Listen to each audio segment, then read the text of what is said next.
দাঁতের ডাক্তার দেখানো হলো, ডাক্তার বললো যে ফটো করতে কালকে আসতে হবে, একদিন নিচে চলে নিন ওষুধ নিতে। নিচে আসেন দেখছেন গাঁদে ভিড় হয়েছে, ওষুধ লিয়া হয়ে যেতে বেড়াই গেলেন, যাবো বলিন ঘর। তারপর এখানে দাঁড়াইলেন, ডাক্তার বলেছিল যে একটা ওষুধ কিনতে।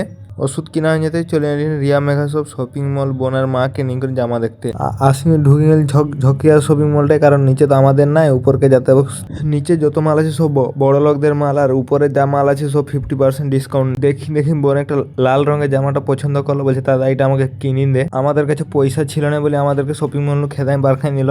শপিং মল খেদাই বার খাইতে আমরাও এদিকে নিয়ে চলে এলি সোজা ঘর আসি দাদাদের হেলিকপ্টারটা পার্কিং করিনি করি। তারপরে ভাইয়ের সাথে চলে এলিন এই শ্বশুর ঘর দিকে, না মানে এখানে একটু কাজ ছিল তো। তারপর ওখানে ঘুরে আসি, ভাইয়ের সাথে বেড়াই গেলেন, যাবো বলি হাট।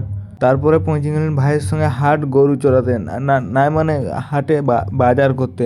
হাটে নু ঘুরি আসি করি, তেলে পেঁয়াজ গাছ ছাড়িনি করি, দাদুর হিরোইনের সঙ্গে মাংসটা করলাম রান্না। মাংসটা কষিনি করি, এইখানে ভিডিওটা করে দিলাম শেষ। এরকম চেংড়া ফাটা ভিডিও দেখতে পেজটাকে ফলো করো।